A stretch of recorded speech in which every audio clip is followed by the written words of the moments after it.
గణేష పురాణం ముందుగా బ్రహ్మ వ్యాస మహర్షికి చెప్పాడు, ఆయన భృగుకు. ఆ భృగు మహర్షి సోమకాంత మహారాజుకు ఉపదేశించాడు. ఇప్పుడు ఈ పురాణాన్ని భృగు మహర్షికి సోమకాంత మహారాజుకి మధ్య జరిగిన సంవాదంగా చెప్తాను, సావధానులై వినండి అని కథను ప్రారంభించాడు. సౌరాష్ట్ర దేశంలో దేవనగరం అనే రాజ్యం. ఈ రాజ్యాన్ని సోమకాంత మహారాజు పరిపాలించేవాడు.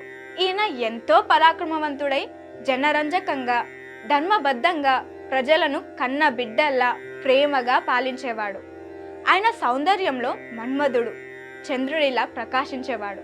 ఈయన ధర్మపాలన వల్ల రాజ్యం సుభిక్షంగా సస్యశ్యామలమైన పాడి పంటలతో అలలారుతూ శత్రువులు కన్నెత్తి చూడడానికి కూడా వీలు లేకుండా ఉండేది. ఈ రాజు దగ్గర నీతిమంతులు, సకల శాస్త్రాలు తెలిసిన 5 మంత్రులు ఉండేవారు. వాళ్ళు రాజుకు సరైన సలహా ఇస్తూ సమర్థవంతంగా పరిపాలన నిర్వహిస్తూ ఉండేవాళ్ళు. సోమకాంతుడు తన బల పరాక్రమాలతో ఎన్నో దేశాల రాజులని తన సామంతులుగా చేసుకొని వారి నుండి కప్పం, అదే ట్యాక్స్ తీసుకునేవాడు.